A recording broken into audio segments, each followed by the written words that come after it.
Ребята, здравствуйте! 60-й урок сказки о художниках. О каком художнике говорят вам названия картин?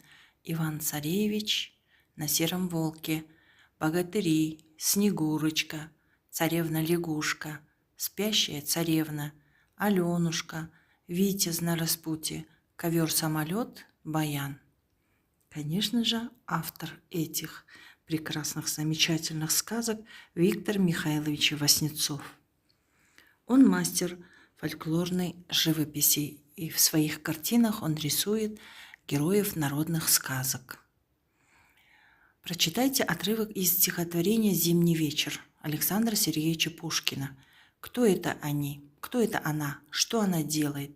Могли бы вы ответить на эти вопросы, если бы не было первых двух строчек? Является ли слово «она» названием предмета или только указывает на этот предмет? Буря мглою небо кроет, вихри снежные крутя, то как зверь она завоет, то заплачет, как дитя. Выделенное слово местоимение «она». Это слово не называет предмет, а только указывает. Упражнение 381. Какое из выделенных местоимений указывает на предмет, какое на признак, а какое на количество? На какие вопросы отвечают эти местоимения? Живопись – изобразительное искусство создания художественных образов красками. Виктор Михайлович Васнецов – один из выдающихся живописцев. Он кто? Указывает на предмет. Он был великолепным мастером фольклорной живописи.